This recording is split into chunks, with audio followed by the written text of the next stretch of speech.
You ever think about quitting? Is the combat of life hammering the snot out of you? Well, stand by, dig in deep, and get ready to get fired up with us. Welcome to the Team Never Quit podcast, the #1 podcast that inspires you to fight on. I'm your host, David Rutherford, here with Mr. Never Quit himself, Marcus Luttrell. Our mission is to help you embrace the suck of life, to teach you the values of working your ass off, and to interview the most hard-charging people on planet Earth. We know life is hard. It's time for you to suck it up, Buttercup, and let us teach you to persevere in every environment imaginable by sharing real-world lessons learned by those who never quit. That's right. It's time, Marcus, for us to help them defeat the negative insurgency in their lives. You fire me up. Are you ready? I'm ready. Let's roll. Let's roll.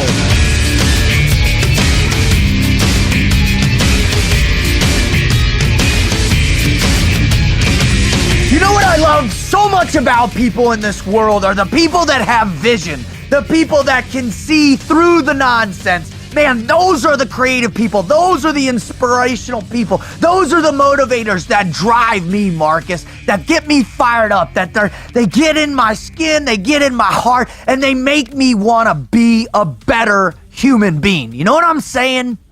Absolutely. Oh, I can't wait to understand that transition and what it means. Right, and the best part about this, and kind of in an underlying way, is the fact that he's one of us. Oh, shipmate. And he has He's a shipmate. Yeah, so we can ask him, and he'll talk about stuff that most people won't. He'll get into the bread and butter of it.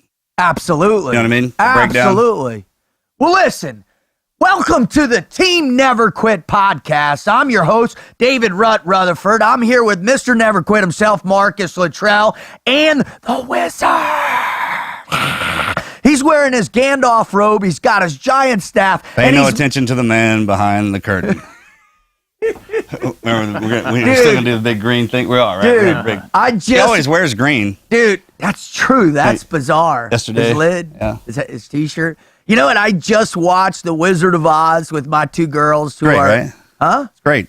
Oh, bro. Yeah, so. It was like a dream come true. It was like I was a kid, you know. The original one? The original one, yeah. Yeah, not the one with... Is there another one? Judy Garland? Judy Garland? Yeah, Judy Garland. Cool. Nice. Absolutely. They have there's a ride at Disney World. We just got back from there, and it's kind of a trip through old movies. Yeah. I love that, right? Yeah, you do. And they had a whole set designed for when she first lands in Oz. In Munchkinland. Munchkinland. We are the little people of Munchkinland. Munchkinland. Munchkinland. How scary was that witch? Oh, right? my God. Even with the monsters today. And you got to hand it to old movies back in the day. It was the music, right? It was just that eerie, ding, ding, ding, just a couple of piano riffs. Music. Yeah, score music for the orchestra. Right. Awesome. I mean, do you remember the little dudes like the Jaws, Friday the 13th, all those scores just scare the... Remember like the little midgets who came out, the little tough guys, dude? Oh, yeah. So it was a whole set. It's like 100 small people. It was robotic, on the set of Wizard of Oz. Yeah. And did you read the stories about those guys as partiers? Oh, yeah. No, what's that about? No, there's this whole story about they had a cast of like 100 little people, but they were maniac partiers. And they put them in these hotels off the lot, and they trashed the hotel rooms. They were out of their minds partying. Now, if you're a distant relative, I'm no disparaging. Team guys do that all the time. But what I'm saying is you watched the movie. Well, I heard it was the first time they had a collective of convention, if you will. That many in one place. One spot. Thou shalt not congregate little people. Oh, man, explosive. I'm telling you, a lot of energy, dude. Did we go down a rabbit hole with I need extraction. Extraction. All right. Well, let's get back to our listeners. Listen, if this is your first time, welcome to the Team Never Quit podcast. We're super fired up that you're here. You're in store for one hell of a show. I mean, this thing is going to literally blow you away. No pun intended. Sorry, Brad. But this one is going to be a doozy for you. I'm telling you, you're going to get information off this that's going to help you see things in a whole new light in your life. All right, if you're coming back, man, I mean, they're coming back in droves. That's amazing. Can you believe? I mean, no, I can't. Can't believe it. I mean, we talk about it all the time, dude. Wow.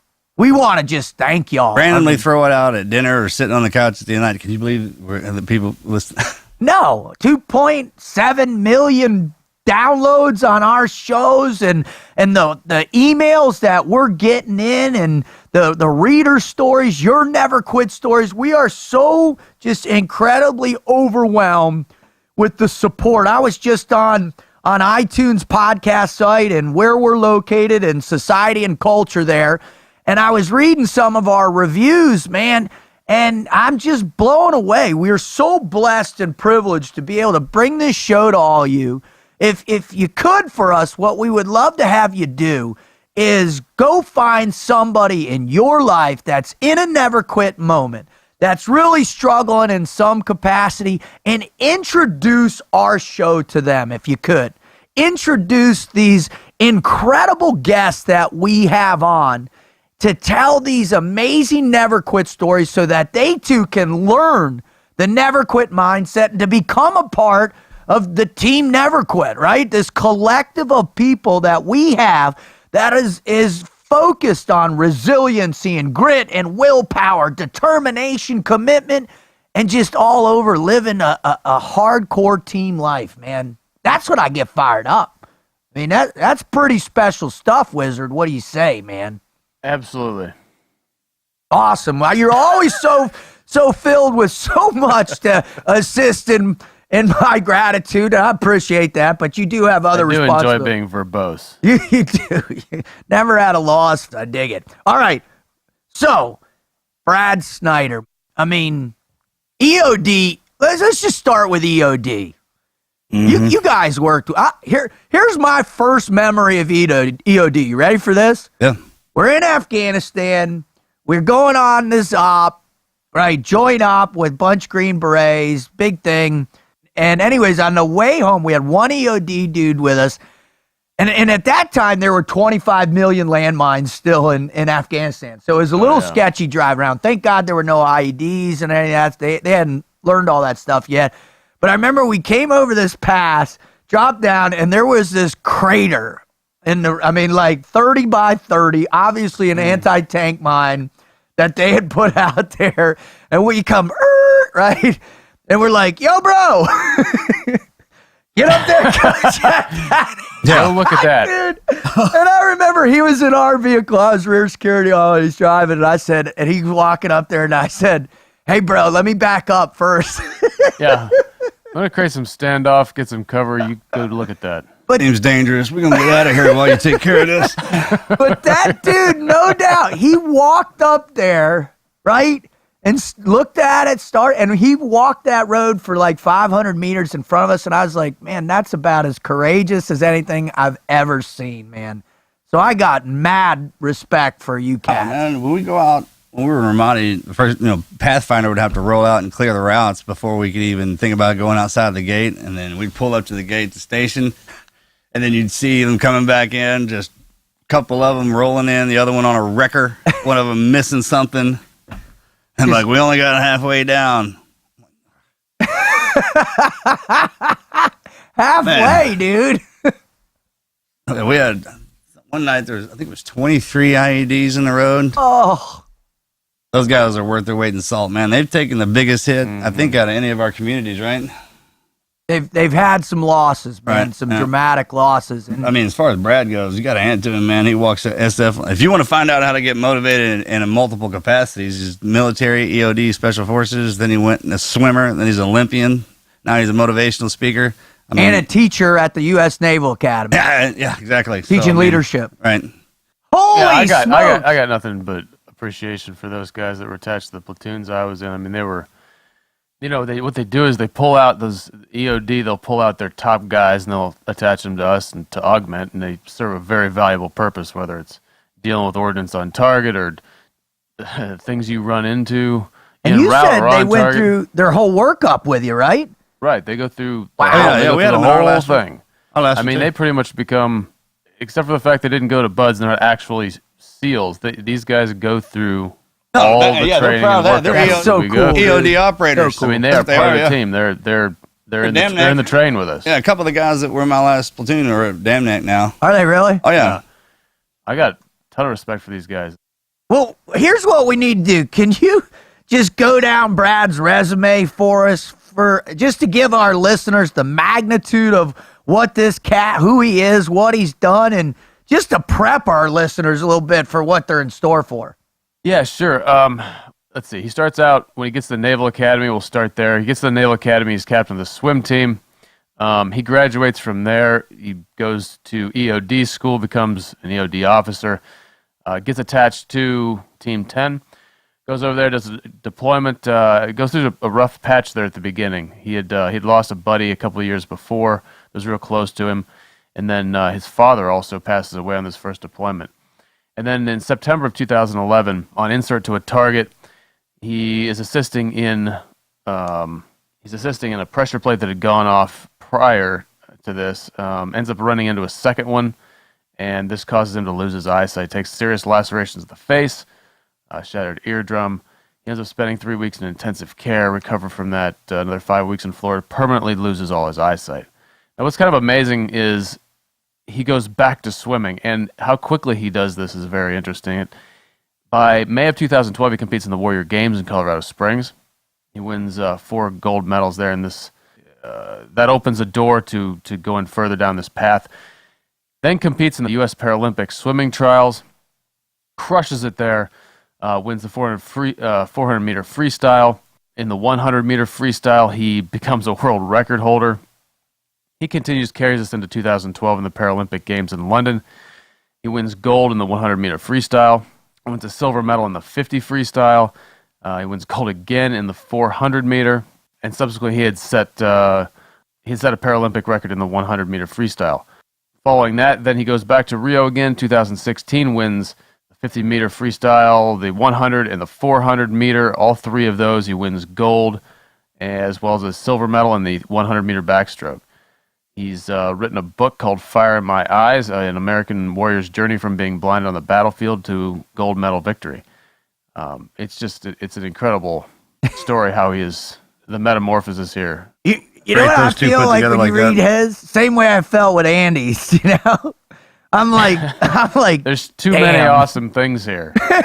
I'm like, damn, that's epic. When we had Benny on, we didn't even get into the half the stuff about him being on TV and winning all that stuff. We just didn't have time to incorporate. That's because great, he has so much, such a sick background, right? A guest like that, that's cool, man. Oh, well, and I really want, to set the tone for where our listeners are at, because you're about ready to hear a guy that's just filled with positivity. He's filled with energy. And again, he's filled with vision and an outlook on life that really will help improve and change your life should you choose to just open your eyes and open your heart to what he's saying. So, what do you think, gents? Should we bring him on? Stood. Mm-hmm.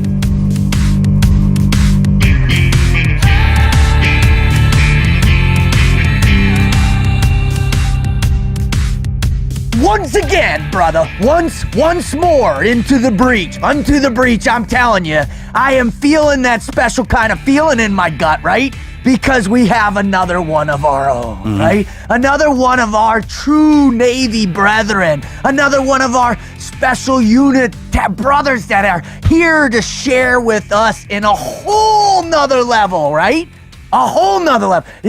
I can see it. I can see you getting fired up, dude. Don't lie to me, dude. You're super fired up. Aren't you? I am. I'm ready, man. This guy's story is great. So, and all the buddies we have that go to the Naval Academy. So I can't wait to get into this. Oh, dude, just that alone is going to be epic. Much less the gold medals, the explosions, all the stuff that we're going to get at Wizard. You fired up, brother? Absolutely. All right, don't bust out of the seat over there. But in all our list, he is excited. I'm telling you that he's just contained. He's focused. He's not a crazy man, like I am. But all right, so Marcus, are you ready? I'm ready. Wizard, are you ready? Yes, sir. Ladies and gentlemen, boys and girls, children of all ages, welcome the phenomenal Mr. Brad Snyder. Brad, how you doing, brother? I'm swell, brother. I'm going to get that snippet as a tape so I can have that introduce me for every time I give a speech. How about that? That's my dream. That's my goal, dude, is that someday, like, in everybody, like, in all these speakers and people we have on, like, their intro video, it'll just be my intro. Voiceover for life. Yes. What? Remember back when we were kids, the guy, when he started VHS tapes? Yeah. The guy who talked during the previews of that he had an epic voice, man. Yeah. I love the concept of voiceover for life, though, right? Yeah. Or Brad, we were talking about he should commentate for gymnastics or golf. Yes, 100%. All right, I got a question. Since we're going down voiceover life, what would be your theme song for life? Theme song for life. I guess you got to go with Eye of the Tiger, right? It just feels like it's Nice. Well done, bud.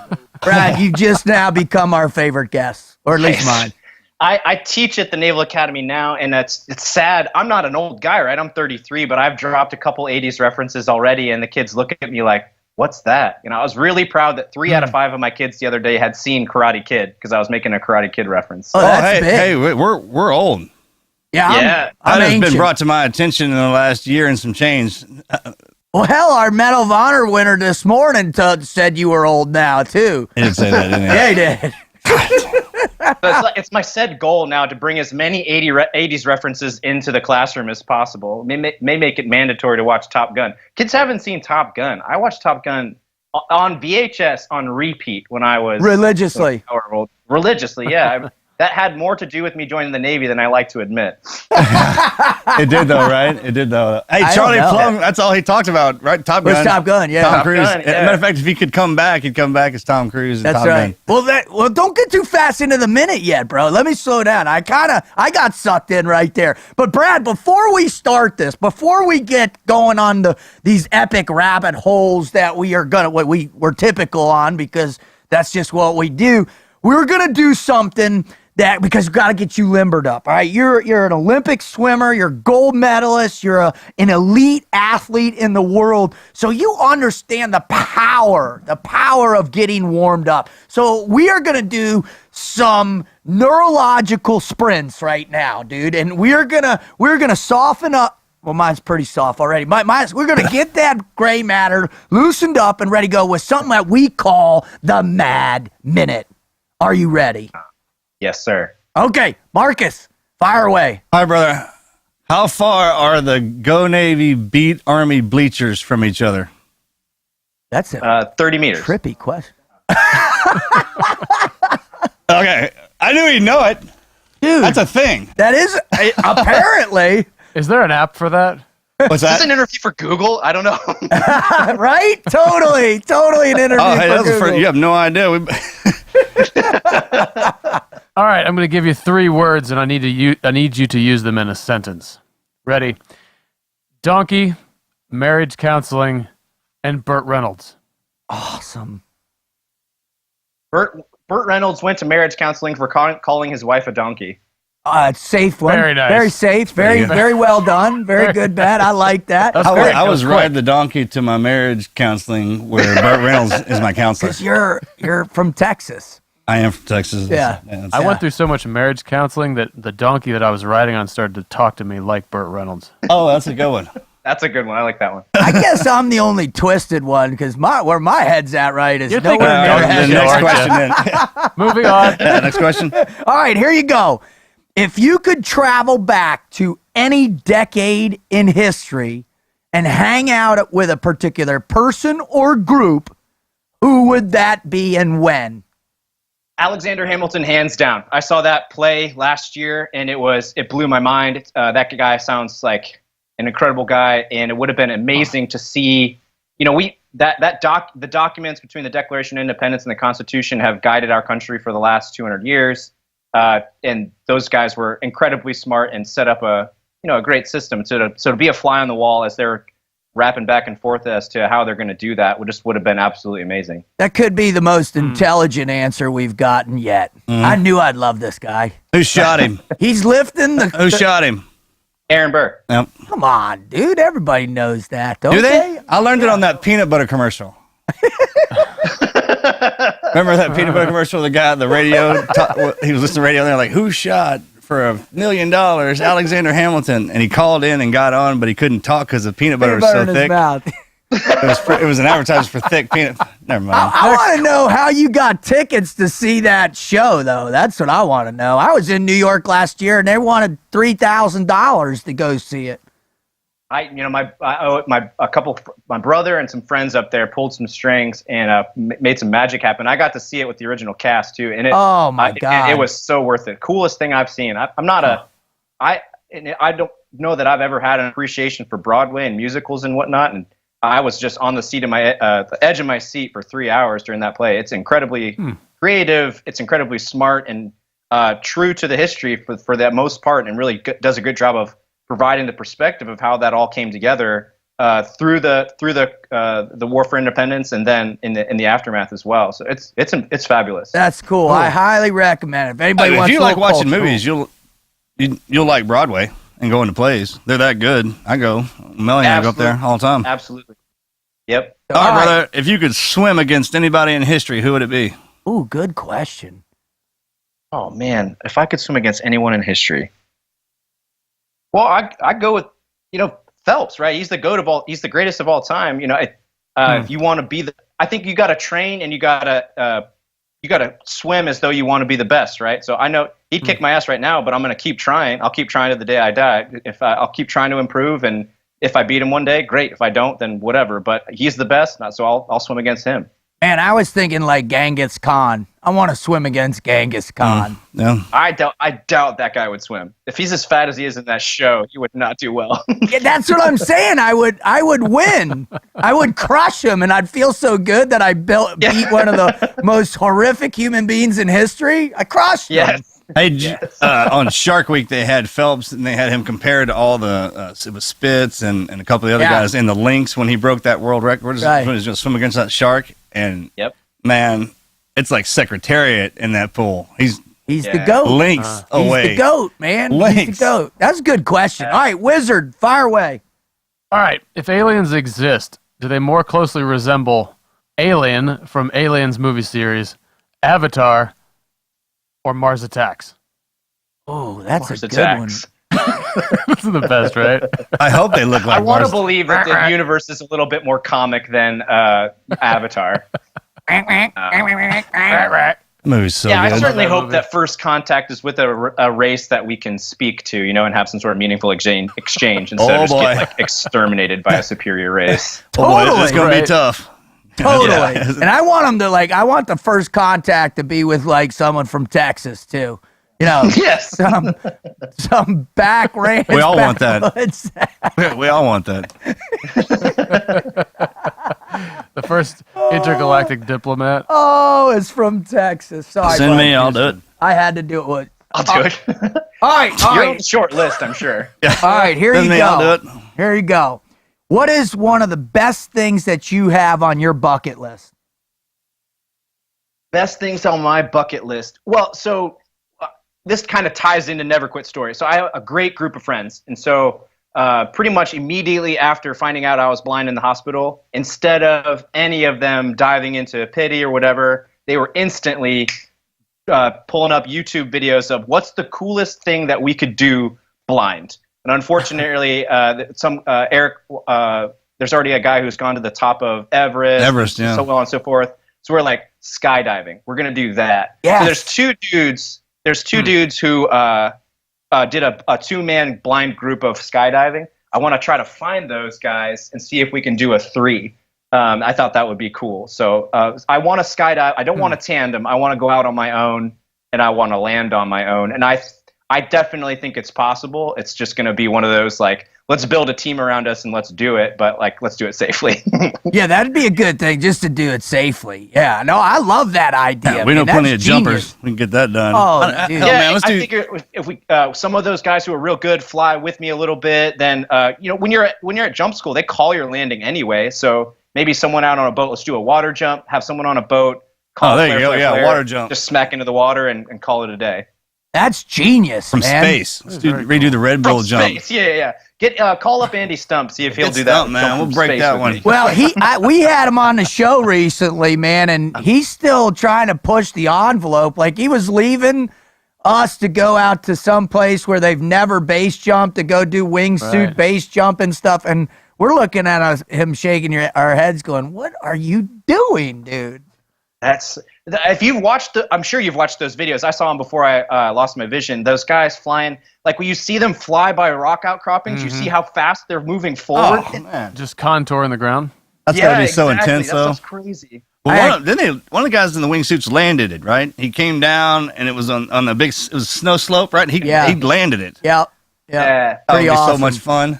All right, your question, bud. All right, brother. Biggest pet peeve. Just lateness. People being late. I think you see it all the time now these days, and it's just disrespectful. People not taking disrespecting other people's time. I think I'm big on respect and just show up on time, and that's a good first step. And I want our listeners to know, by the way, that Brad called us 8 minutes early to come on, and we were all fumbling around. Or I should say, I was from Wizard is always ready. Marcus was still mowing the grass, and then I was behind schedule. But no, it was That's much not quite appreciated. Much appreciated. Well, I think we're good. Just about 15 minutes on the Med Minute. I think we're good. You don't? I want one more. Okay, I got one more. All right. I'm waiting. Here we go. No, I will gladly ask this question. Yeah. One person you admire above all others for their physical ability, and one that you admire for their mental ability. So 2 people here. Love that question. Oh man, I'll go with for physical. We'll go with Bruce Lee. So like I real fascinated with this idea. Very I'm a little cool. guy, so I want to find as many ways as possible to generate as much power as possible while still being little. And Bruce Lee was like rail thin, but he could still do some really incredible things. So I'll say physicality, Bruce Lee, and then mentally, we'll go with let's go with Einstein, man. Like I was having this conversation with somebody this morning about how things like we were talking about this like parallel realities, right? Like this movie Sliding Doors with Gwyneth Paltrow, and like very how cool. Have you seen that movie? Yep. So it's like the premise is, she goes up to a train and the door closes, and in one reality she gets on the train, and one reality she doesn't. So the movie shows both realities unfold. I read this book a long time ago that basically said like all realities that are possibly exist coincident to each other, and it's just like it'll blow your mind to start thinking about time like in a sphere as opposed to a timeline. And I'm not smart enough to think about it that way, but guys like Einstein were able to visualize things like time in a way that we don't see it that way, and that's why he was able to figure out all the relativity and shit that he was able to figure out. I try to read that stuff to push my brain, but at some point I'm just kind of like, oh, I don't get this. But good for you for explaining it. You know what I mean? I got to let you know, Brad, that it's Einstein and Luttrell over here because we get off the air and all of a sudden he starts talking about alternate universes, space time. What was the one? The dust one? Stardust. Well, Yeah. You got to go down those rabbit holes every once in a while because it just, it just puts into perspective, how little our stuff matters. You know what I mean? Like we get all fired up about all the stuff that's going on in the news or in your personal life or sitting in traffic. You got to realize we're just like a speck of dust in the grand scheme. Absolutely. All right. That's pretty epic. Marcus, I'll talk physics with you all day that long. was epic. Like I can't say anything after that. That shut me down, and I pretty much can talk after anything. But that was epic. All right, Marcus, last question. Go, bud. All right, did Oswald act alone? No, I don't think so. I believe there was something bigger going on there. Maybe it's because I grew up watching those movies, but it seems like something else was at play there. I like it. Everybody's on that. Well, Everybody says that. hey, right? give him the Everybody says last that. question then. Give him one more. We got to know. Favorite superhero? Daredevil, obviously, I think. You got to go with, I want to expand my blind superpowers, and he's a good example to follow. That's awesome. Epic. What? Yeah. Who was it before? Who was it before? I kind of like invented my own superpower. I don't know if you guys ever remember this dumb show called Sequest. Yeah, of course, this guy man. could breathe underwater. I was yeah. I always wanted that to be my superpower. I used to imagine. Me too, man. Imagine that. Imagine how Yeah. much you wouldn't have had to be Daredevil on one's bag awesome, like that. man. And the Daredevil series that's out, they actually do a pretty good job of it. Oh, he's awesome. Watch Yeah, it. I Actually, like it. And Netflix has all this descriptive audio stuff for blind folks, and it's awesome to watch. That is so cool, man. So cool. I remember the first time I got to go. I went to dive school after my freshman year at the academy, and I went down there. And they kind of tough talk that course, and they make you feel like you're in a Navy school and you got to act a certain way. But I remember the first time that I got on scuba and just went and sat at the bottom of the pool and could breathe underwater. I was just blown away. I was having so much fun. And you come up and they're yelling at you, whatever. But I would just go back underwater and just be so happy that I was breathing my scuba rig underneath the water. oh man, I was hooked. Same thing. As soon as you can go underwater and you take that first breath, you're like, whoa, this is gonna be nice. Plus, no one can yell at you underwater. I hated it, Yeah. dude. I hated it because like 15 minutes later, they took my regulator and made me buddy breathe. I'd just been on bag for 15 minutes and now I got to buddy breathe? You never tried it before the teams? No, I didn't. I grew up in South Florida too, man. It's crazy. How's I that don't- possible? I don't know. I never got certified, dude. So I was like, You oh, dive yeah. now? I just started diving a little bit after a long hiatus. Good, good. Yeah, no, I love it now for sure. All right, That's the best dive in the world down there in Florida. it's pretty awesome. I've heard a couple places. Palau.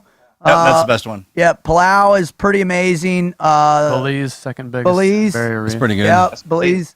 And then there's a couple spots on the Barrier Reef that are supposed to be just unbelievable. That's good diving too. I've been there. The Palau one because of all the reefs and the islands. But we went over there and there was 3 UDT guys that were captured, tortured, burned, and buried over there.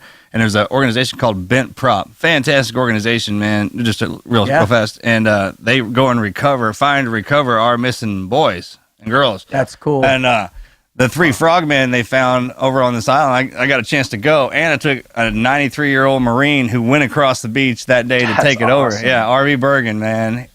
He wrote the book Island of the Damned, and the show on in the Pacific. Yep. He was. They did a thing on him, man. Epic. R.V., man, I love you. That guy's hard. We gotta get him on, right? dude. Anyways, started talking about RV. I forgot what I was doing. Oh yeah, the diving. So we literally got a chance to dive on one of those P-51 Mustangs. Still had the wooden antenna. And look, whoever dumped that, whatever pilot landed that in there, because the cannons and the guns, I mean the samurai sword, it's all still there. It's all when you can literally the guy was taking us around. He pulled over on the side of the road. We walk over this hill, it'd be a 30mm cannon, and then we were standing in the on the flanks of the beach that RV came up in, and they had there was a tank tread that had been blown off, right. and they had those big I forget what kind of size those dual cannons, Yep. in a crossfire. And I mean, the planes would come over the island, and this guy, man, I don't know how he did it, but the only thing that was bent on that whole plane was one of the propellers. Really? Yeah. And it was underwater that way? Oh yeah, it's underwater. You could see it from the surface. They're all inside the reef. It's a crazy reef. It's huge around these islands, and then when you get to the outer reef right there, it's literally down. Like it falls And way I mean, off. all the wildlife hangs out in there, and apparently the pilots, if they got dumped inside the reef, they'd haul butt to get outside the reef to get picked up, Right. or go to one of the islands because there's hundreds of them down there, Yeah. and there's Can you imagine surviving something like that? No. Oh my God! No, I think about Louis Zamparelli, right? That's the one I Yeah. think about. His Unbroken story, man, which in my mind is one of the most hardcore stories that exists in anywhere at any time. So, all right, well, let's pivot now because we're talking about great stories, great never quit stories, Brad, and our listeners come to this show because they know, one, they're gonna have some fun, they're gonna laugh, they're gonna be entertained, but most importantly, they're gonna come here for some incredible value. So to hear some stories from amazing people that are down to earth and they tell it like it is. They're going to speak the truth on how they overcame great challenges, great adversity with a smile on their face, man. And so if you could, without further ado, Brad, would you please share with our listeners your greatest never quit story or stories? Absolutely, I'd be glad to, and I'll keep it to one, and then we'll see where it goes from there. But it's very much in the vein of what we're talking about from listening to Charlie Plum talk or Louis Zamperini's book, or well, I mean his life. It was a life first before it was a book, and Right. all these other stories, and then hit even home with the guys that we've served with, and then unfortunately lost along the way. It provides us a certain level of wisdom, maturity, experience, and most of all, perspective. So, going to the story, I was deployed in 2011 with Team 10 in Afghanistan, down in Kandahar, and our job was to work with the Afghan commandos. Our job was to train them up and give them the equipment they need, the training they need, and then take them out on operations in that area, going to different target villages, hoping to find Taliban fighters, Taliban weapons, Taliban intelligence, with the idea of twofold: one, mitigating their ability to operate in the area, and then two, training up the Afghans to hopefully be able to do that same exact mission eventually for themselves. So kind of typical mission profile that we've all seen. We would take two Chinooks in the middle of the night. We'd patrol in. We'd raid these villages. They didn't really like us using the word raid back then. But that's effectively what right? It was. What, it was a night mission or something? I don't know. Yeah. Right. Intel-driven raid. The strategy was kind of good cop, bad cop back then, right? You'd have all these guys out at the village stability stations and working to build the relationships, but they would tell us where they thought there was stuff, and then we would kind of come in as the bad cop, kind of rough it up a little bit, and with the overall intent of really kind of mitigating the Taliban's operations, right? We don't want to screw up the villages there too much unless we knew that they were bad or whatever. That's a whole nother discussion. But anyway, we'd go in the middle of the night, we'd get there, and we'd kind of go through the village. For the first half of the deployment, we really didn't find much. Then we kind of dialed in on a particular area that seemed pretty nasty. But the main kind of what made that time period unique was that we had done a good enough job by 2011 of pushing them back in terms of fighting force. So it was a lot different than when Marcus was there. Like, they weren't really engaging us one-on-one. They were doing all this IED stuff. So that's where I came in. I was an EOD officer. Me and my partner, another EOD tech, embedded in that platoon, was our whole mission was to help the assault team ideally avoid any contact with IEDs, but in the case that we came in contact with one, either mitigate it or circumvent. So the IED threat was so high at that particular point, we made the decision that we couldn't freely patrol in the area. Either myself or my partner would clear out in front with a metal detector because there were just so many, and there was real no rhyme and reason about how they were. I mean, originally we were kind of saying, avoid choke points and you'll be all right. But then we started seeing them in fields, on rooftops, all kinds of stuff. So we just decided one of us has got to be out front. And then obviously I'd got a team guy right on my shoulder. So if something pops out, he's able to address that. And that's how we moved all over Afghanistan that way. Wow. So on the morning of September 7th, 2011, we were on one of those missions. We cleared in to a village. There was nothing there. It was obviously that the hair on the back of your neck stands up where you're like, something's wrong about this situation. There's no villagers, no animals. Why is nobody here? We were, as everyone's seen, we've got their walkie-talkies so we can hear them chattering. We know they're in the area. They're, supposedly looking to get a dozen of them or so together to come attack us and whatever. So we started moving to where we thought they were.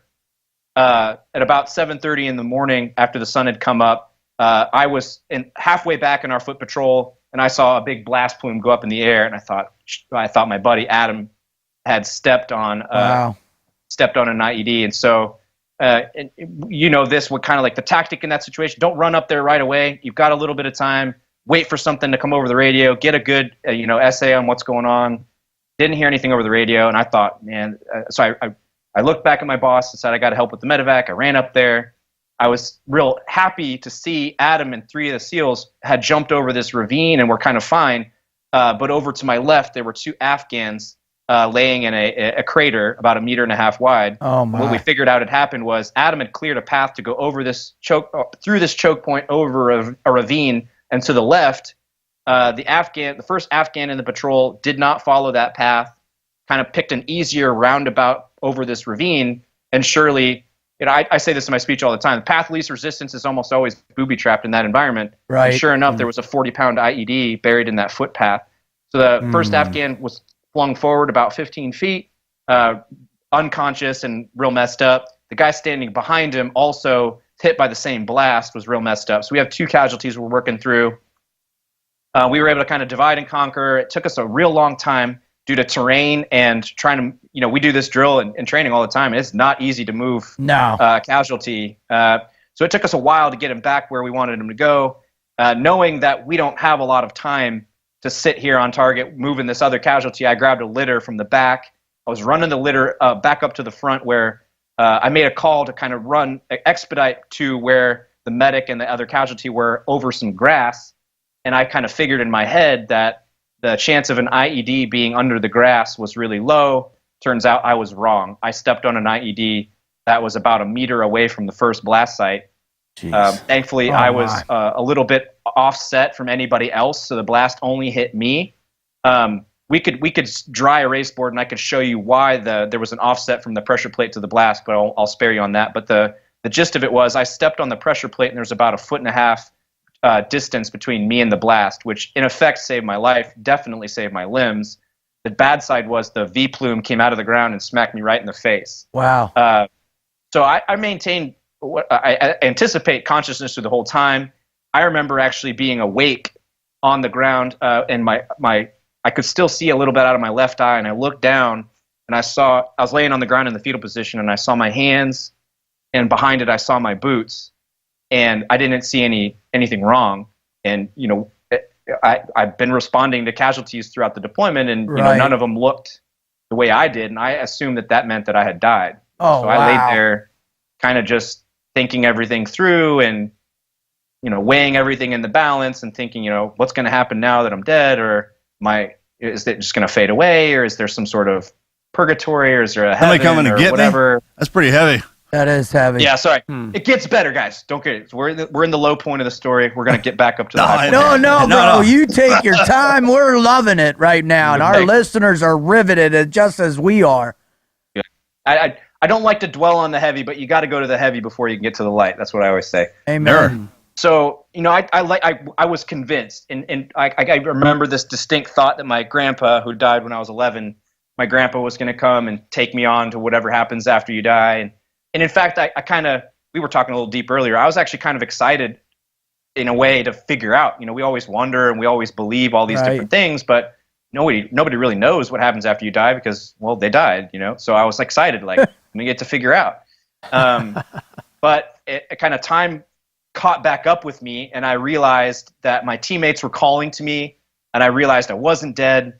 In a post-blast environment, there's all that dust in the air. They couldn't find me. They knew that I had gotten hit, but they were looking for me. I yelled back out to them, and all of a sudden I kind of started to panic. Like a moment ago, I was okay with being dead, and now I'm afraid to be alive because I didn't know what happened. Like obviously I took a blast to the face.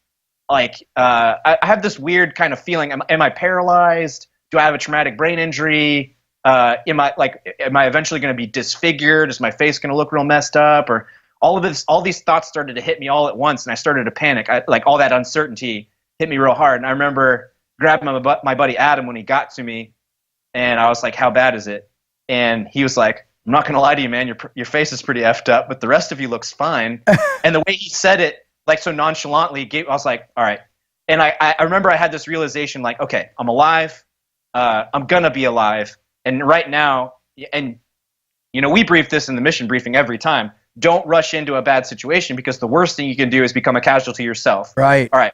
I've just done that, and now I'm screwing over my team. I need to get the hell out of here so that they can go back to the mission, right? And so obviously they don't have 2 techs now, but I need, they're hamstrung with me. I need to get up. I need to get out. So Adam was like, "Do you think you can stand up?" I said, "Yeah."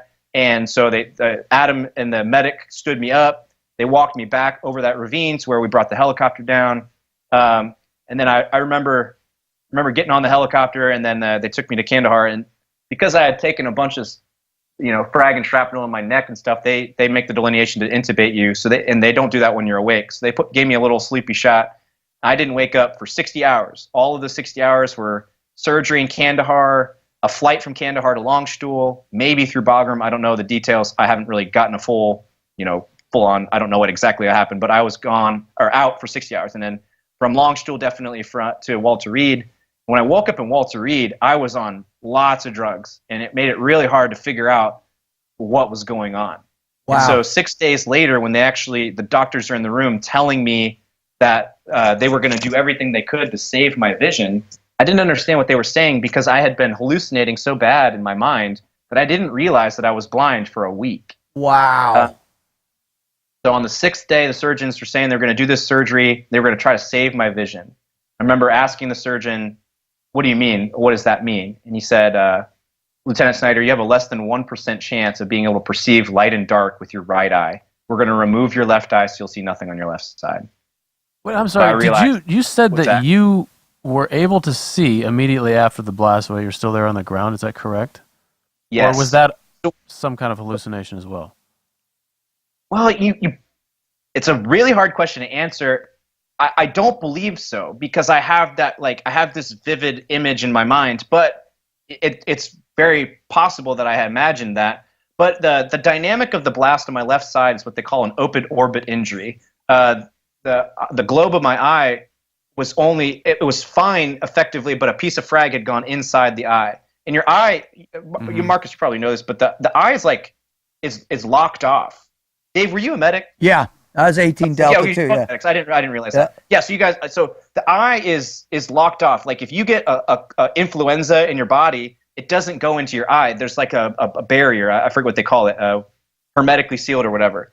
So if there's ever something that goes into your eye, it's really bad. And I think my eye eventually got infected. But immediately afterward, it's like when you got a run flat tire, like.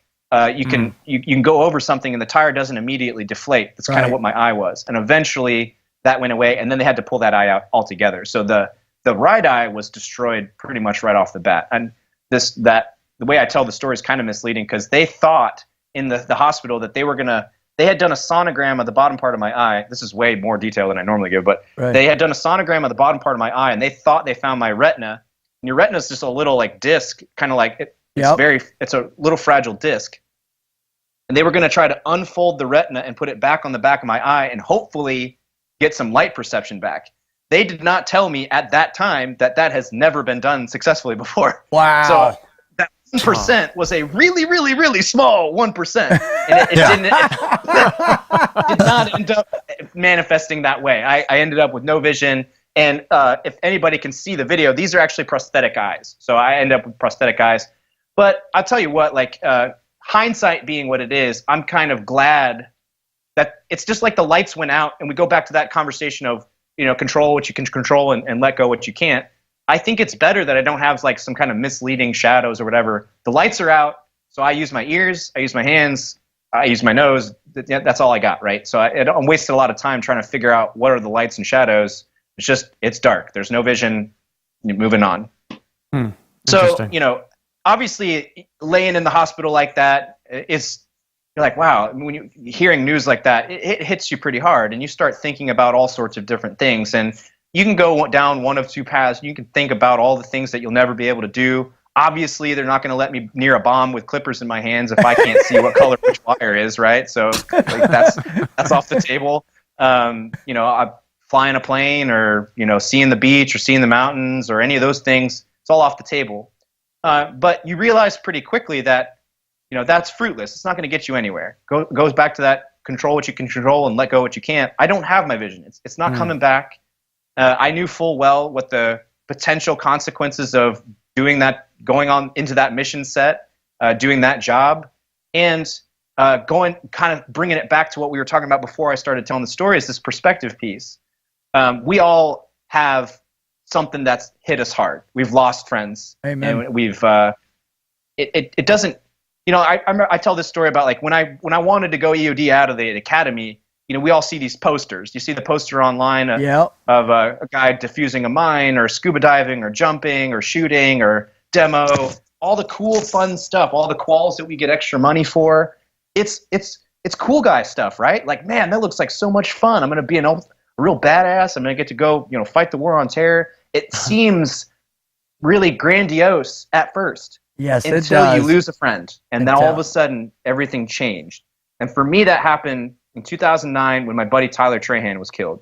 And Tyler Trahan was killed serving Team 10. He's up on that piece of granite right outside the building there. And he was one of my best friends, went through EOD school together.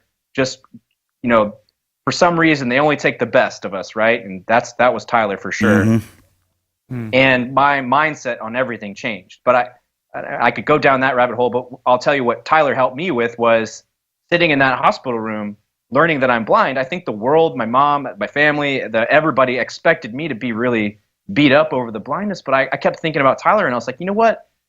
Like, how selfish of me would it be to victimize myself over the loss of my vision when Tyler and others didn't get to come back at all? You know what I mean? Like, I'm really lucky to be alive. Like, if that bomb had been 12 inches further closer to me, I probably would have been dead, So, and in fact, I thought that I had been dead. I laid there and kind of accepted it and thought like, okay, well, cool. Like, all right, I'm dead now. And I'm back now. I've got bonus levels. It's dark now, but I can still continue to do all sorts of different things. There's, I don't know what blindness looks like. I don't know what blind people do or how they do what they do, but I'm certain that they do something, and I'll figure that out. And so that's what we started working towards.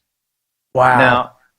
Now, I think I say that, and I like you guys, I go out and I give these speeches, and I think people look at that like, oh yeah, wow, it's great that you were able to do that. I don't know that I'd be able to do that, or they kind of throw that mentality up there as like well, I'm glad you were able to do that. But and I don't think people like believe it, right? It's like maybe it's like that motivational speech kind of crap. Like maybe I really was down in the dumps, and nobody believed me, I don't think.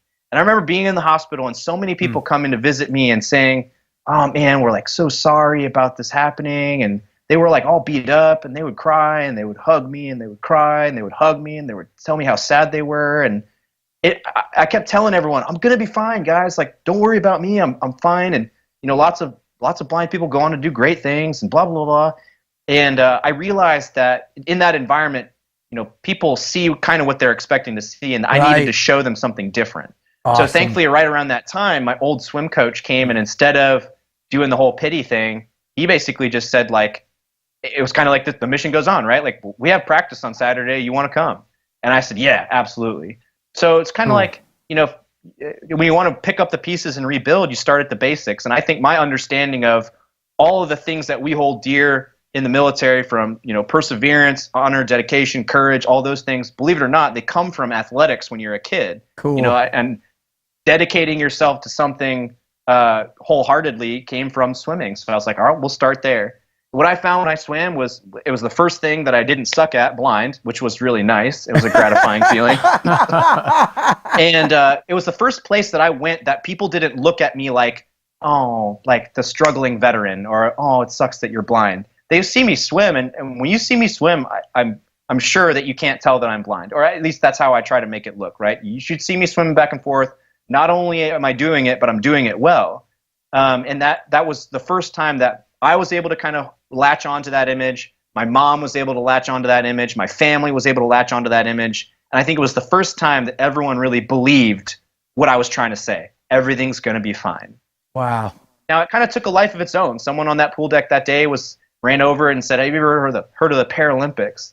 And all of us kind of squinted and said, like the Special Olympics? And he said, no, Paralympics is it's this event that's held in conjunction with the Olympics every year. They hold it in the same venues. Once the Olympics wrap up, they spend 2 weeks adding wheelchair ramps to all the venues, and then there's the Paralympics. And it's got different adaptive sports for those with physical disabilities, blindness, spinal cord injuries, amputations, so on and so forth. And then they added, like, do you realize how lucky you are to be injured in an Paralympic year? And we were like, oh, I guess we hadn't looked at it that way, but I love your optimism, so let's look this up and do it. Well, that's something that's really amazing about this. If unless we have the dates wrong here, September of 2011 was the incident, the explosion, and you were swimming in the Paralympic Games in June of 2012. Is that correct? Yep. And I want to just add one more thing, if I may, too, Brad. And I think you're fine with this stuff. But just 4 months before that, your dad had passed away too, right? Yeah. So his dad, he gets blown up. He's blind. And then he's going to the Olympics. That's awesome, brother. Yeah, that's an amazing timeline. Yeah, that's another major component of the story that I don't normally get to tell because it's a long story. But another reason that the blindness thing was relatively straightforward for me to adapt to was the 2 years leading up to my Afghanistan deployment were not a good 2 years for me. Beginning in 2009, Tyler was killed, and I don't know that I brought that on board in the healthiest of ways.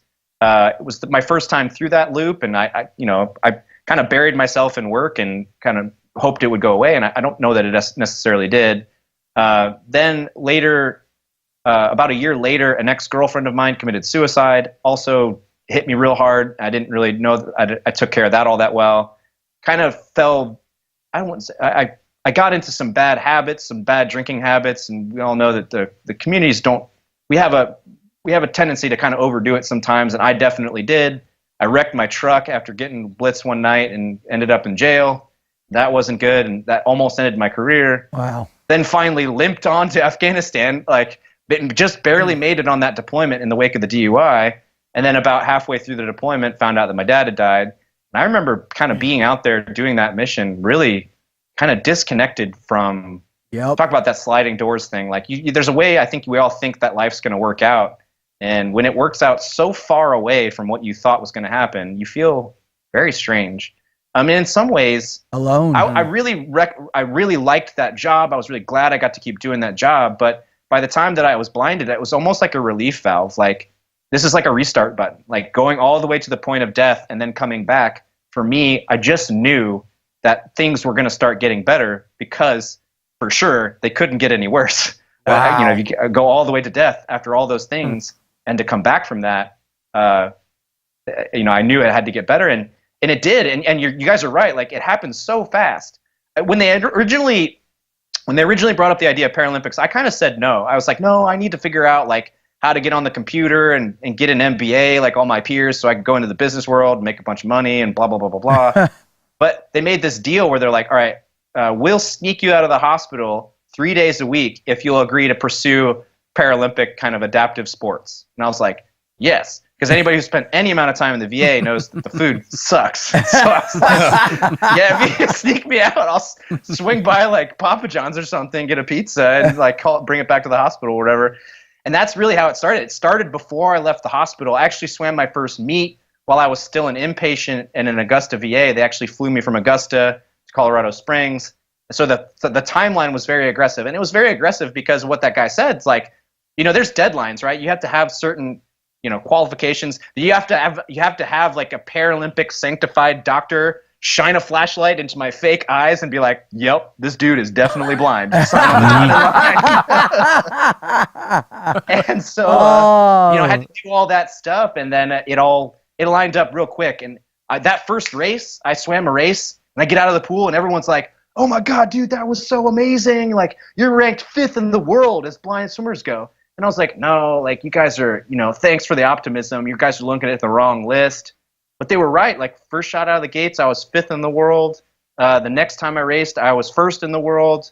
I was ranked number 1 going into the Paralympics. And then, spoiler alert, I ended up winning. So you shattered it. You shattered it. You didn't just win, brother. Oh my God, you shattered it, dude. Wow. It was an amazing experience. Again, it being so quick, to be able to turn things around that way. And really what made it the most important, and the story I like to tell is like being up on that podium. And after you win something like that, it's such a humbling experience for them to play the anthem and imagine that flag being raised, because you realize it's just not about you. It's about something so much bigger than you. Those 50 stars and those 13 stripes representing that huge community that you're a part of. Like standing up on that podium for me was just this moment of retrospection, like to go back to the guys who, the team, the brotherhood that picked me up when I got blown up, got me on that helicopter, the pilot, the crew that landed in that area to pick me up, the surgeons and the hospitals that all put me back together, my mom, my brothers, my sister, my friends, everybody who rallied around me through that whole experience. Like I was just the conduit of all this amazing energy, right? It had almost nothing to do with what I as an individual did. It had everything to do with me just being the vehicle of all those people's love, and for it to come together in such a cool way. You know, like when you're in an arena, it's like 18,000 people and they're all super excited. Doesn't matter what country they're from, Brazil, Sweden, UK, American, they're super excited about that. It's a gold medal and they're really happy about it. My mom's up there and she's crying and she's she's hugging my family, and there's friends, you know, who came from all over the world to go to London and watch it. And then there's people like in Afghanistan or in Virginia Beach or in wherever else watching online. And you feel really connected to all those people. It's just it's so amazing. And so like, that's what makes it a magical. It's not like I accomplished anything great. It's like I represented all of those people. I took all of that incoming love and made it something cool happen out of it. And that's why like that medal is really special. And I carry it everywhere I go to share it with everybody. It's like, they're like, I say, you want to wear the medal? And they're like, oh, I can't wear it. It's yours. I'm like, no, it's yours, right? Like it's the community's medal. I got this for you. You know, it's yours now too. Wow. Hey, Brad, I guess someone get you a pair of eyes made to have 2 gold medals on both. Yeah, there you go. Come on. I love it, dude. I love it. It is, man. We were talking about this earlier about the Olympics and how it just kind of, man, it does something to the country. And you got to, boy, Afghanistan, 05, 10, and 11. We took some heavies out there, 10 and the EOD cats. We did. We took a lot of heavies. Yep. But, man, you got to kind of look at it. And we were talking about that movie with the doors switching, you know, that when you stepped into into a door into a door you weren't supposed to, right? And I remember you saying that you could see right after that. You know, the body is such an amazing mechanism, especially the eyes, man. After that flash and that blast, that's what you were looking at. I mean, your mind reminds you it's what you're supposed to be looking at. I mean, you very well could have been seeing it. You know how it works, man. Or it could have been what your eyes were telling you were supposed to see. And that's I don't know. I do remember definitely. I remember yelling to one of the guys I was walking with. It was one of the SEALs. I told him, "Hey, tell me what's on the ground. I can't see it." I remember yelling that to him. I don't remember like not seeing anything, but I remember, "Hey, tell me what's on the ground. I can't see it." And he tried for a minute, and then he said, "F it," and he just picked me up. Like, I'm smaller, so he just threw me over his shoulder and carried me to the helicopter. But I must have lost it somehow. But I just, to your point, it's kind of one of those chicken and egg things. Like, I have that vivid image in my mind, but is it just something that was freeze framed from the blast, or was it real? I don't know. Now, I got a question. It was also the day you won one of those gold medals was the 1-year anniversary from the day you got blown up. Can you walk our listeners through that and what that experience was like to have those things commingling in your heart while you are literally coated with the love of America and your family? I mean, will you help paint that picture for us? Coated with the love of America. I love that. It's a new shirt, TNQ podcast. Yes. You know, let's divide it into 2 parts, right? So there's the before it happens and then the after it happens. And in real life, it became a headline kind of thing before it actually ever happened. And I remember feeling real nervous about it beforehand, because I was like, it's one of those situations in sports where you're kind of set up for failure. Like, I could swim a really, really, really great swim and get a silver medal, and everyone would be disappointed because there was that story. Oh, brother, I'm sorry to interrupt. We had Missy Franklin on a couple weeks ago, and she said the same thing. You know, I mean, the expectation of her crushing it like she did in London and in Rio was, and she felt that feeling. So I'm sorry to interrupt you, but man, I love that you're going down that for us.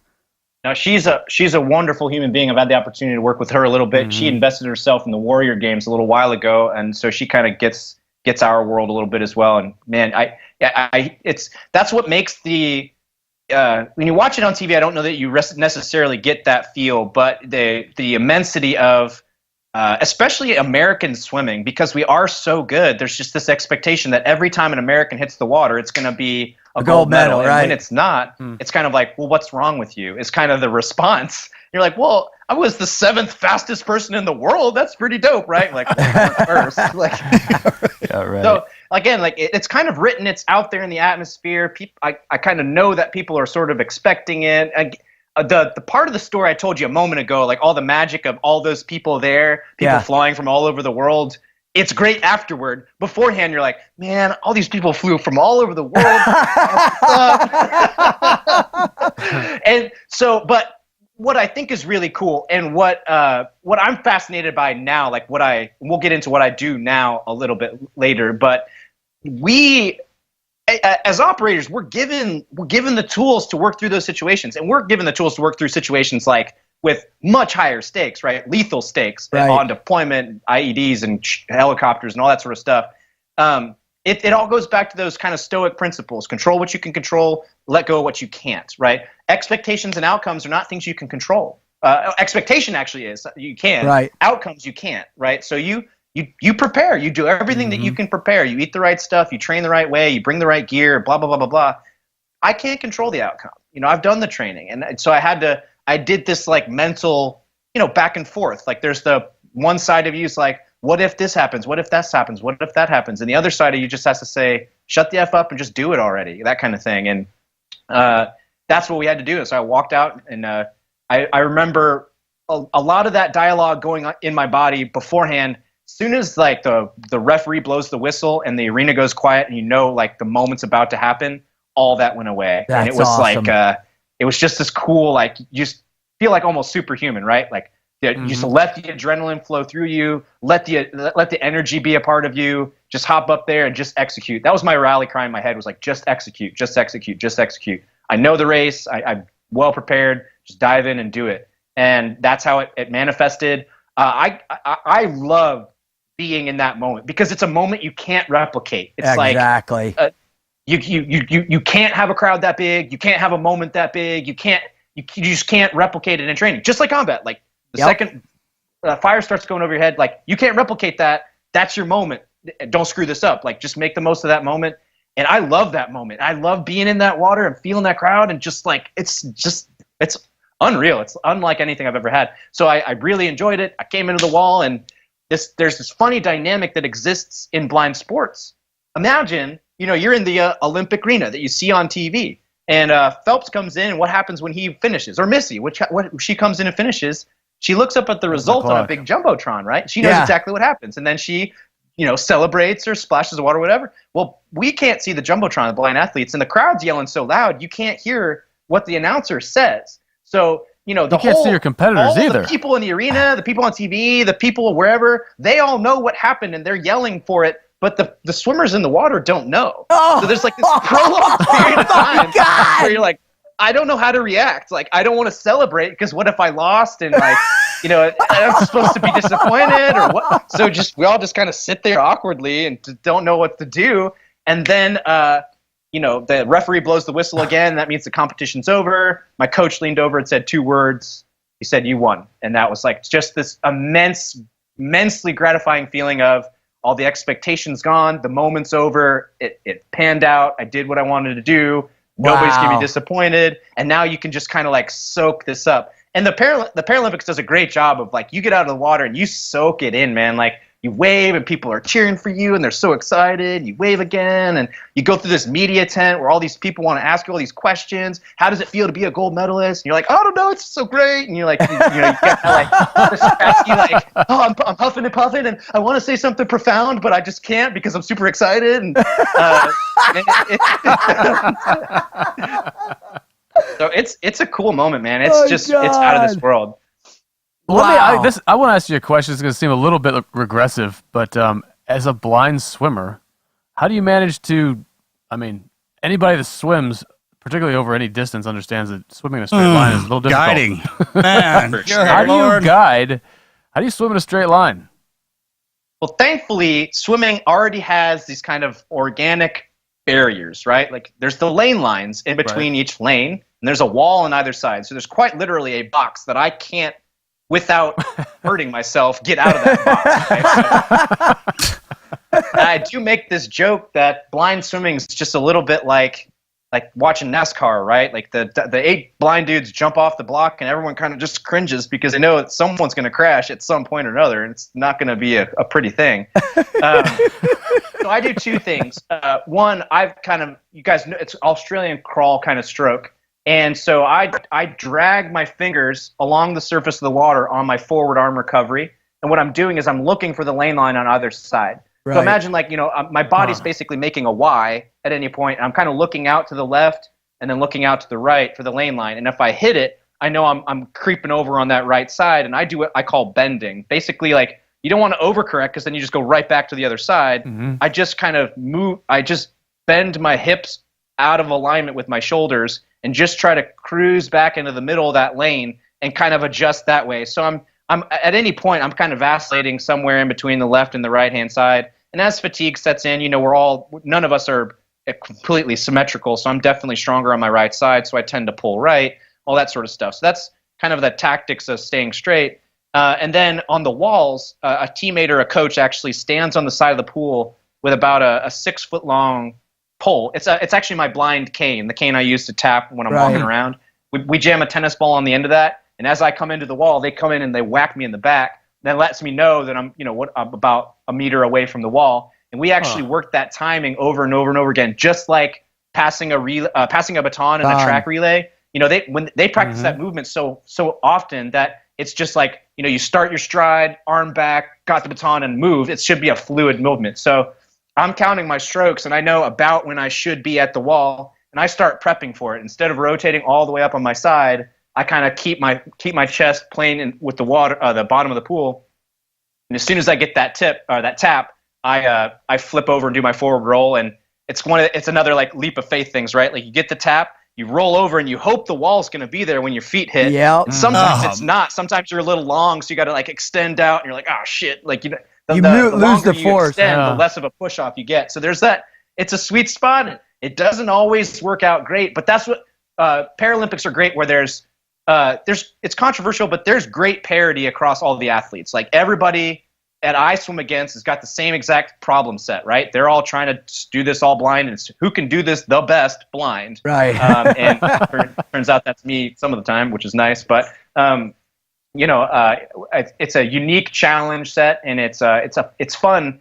I left the sport in 2006 after college and moved into full-time Navy stuff, and it's fun to come back at it with this kind of additional challenge. It's fun to do it in the dark. Interesting. That's a great point, man, because you can't see your competitors. You're swimming with everything you got every time you get in, right? Yeah, I love it. You can't come off in the wall right? and save yourself for the next race, man, because you don't have any idea. That's another thing you don't think about, man. You gotta. I talk to young athletes about this, like in training, and it goes back to kind of stoicism, right? Like there is a way to dig the best that you have out of yourself, right? You have to find that edge. You have to find that. You have to get all the way to this is the most I can put out in this moment, and I have to sustain that, right? And then there's little tricks, like if I've got my eyes closed, or in my case it doesn't matter if they're open or closed, but I always imagine that the guy to my right is just in front of me, right? So I got to continue to dig deep. I could be ahead by a 50 meter or so, and it doesn't matter. I'm going to imagine that I'm losing because that ups my energy level and makes me want to get into that wall first. Young athletes always run into this problem of, for a 400 is a long race for swimmers. It's a 5-minute long race. You don't want to go out and burn everything you have up in the first 100, but if you're next to a rabbit kind of guy, you have this tendency to look over and be like, well, he's going out fast, I'm going to go out fast. Swim your race. You do your plan and just swim like you're blindfolded and execute your race. And there is a way for you to mentally get the best out of you. And I love that dynamic. I love kind of coaching that dynamic. That's great, man. You guys absolutely do swim your time, right? Yeah, absolutely. Have to, right? Yeah, that's a great point, sure. man. When you flip over and do that kick, the worst is when you kick out and just the end of your toes rub on the wall. Yeah, oh, crap, like complete loss of momentum. But then, again, it's like a never give up thing. Team never quit, right? Like if you just grab it with your toes, and you better get your momentum back up, otherwise you're out. Oh yeah, boy, you start kicking like a madman, dude. That's intense, brother. It's cool. I'm glad you went down that, talked about that, man, because it's some of the stuff that you don't think of. Because when we're watching, I'm just so fired up to watch you swim, right? Yep. And then if you sit back and think of just everything that goes into how technical that you had to be to swim like that. That's amazing. All right, so you have you won the gold. A year after you changed your perspective. The one thing that I really love about what you say all the time, Brad, is perspective. I'm a huge guy on perspective, right? If you can reshape perspective at any minute of any day through your entire days that you're alive, right? Once you understand the concept. But, how has your perspective changed since that moment? I mean, that was 2011, 2012, and man, that was a while ago. Where's your perspective now, and what's happened in that time, and what are you doing with this new perspective? I think since that point, especially in London, and now I've had the opportunity to kind of go back to the Paralympics in Rio, what I have learned, it's more like a trust in the system. From the Naval Academy and the things that we teach there, and the leadership curriculum, the ethics curriculum, the things that are reaffirmed in our training, to the things that we reaffirm once we're at a mobile unit or a team or wherever else, to our experiences on deployment and the habits that we have, like constantly debriefing and kind of building up that thick skin, where if you mess up something out on a mission, you're like, we're going to call you out for that, and we're going to hold you to a certain standard. There's just a way that we behave, a culture in our warrior ethos that guides us on how to mitigate or work through these situations.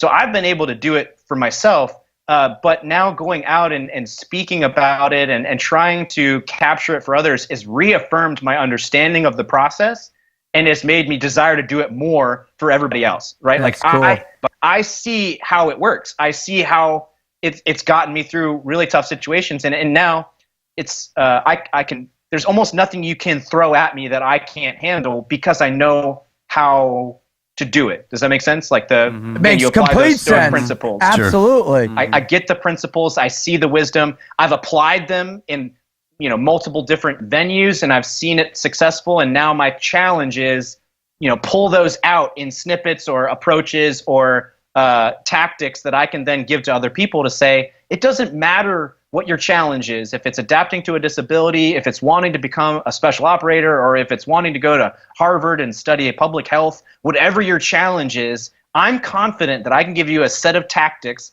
that will help you navigate that terrain. And that's kind of like my current mission. That's awesome. Now, you are you teaching at the academy? Is that what you're doing? Yes, I teach the gamut of our different classes that we teach within the leadership department, whether it's this the plebe course for the freshmen, all the way up to the junior level leadership course, the ethics course, and then a couple electives, most notably a class called Code of the Warrior, where we evaluate different warrior cultures across time, from the Vikings to the Spartans to Zulu warriors and so on and so forth, and figure out why those codes exist and how is that relevant to today's modern warfighter. And I love it. And my goal, I got a 2-year offer. My goal, they told me I need to get a master's. If I can get a master's, I can maybe stay here and keep doing it for a while. So I love it. I love being in the classroom. The future is bright with these midshipmen. I tell you, we've got an increasingly high caliber group of midshipmen that just blow me out of the water every time we're in the classroom.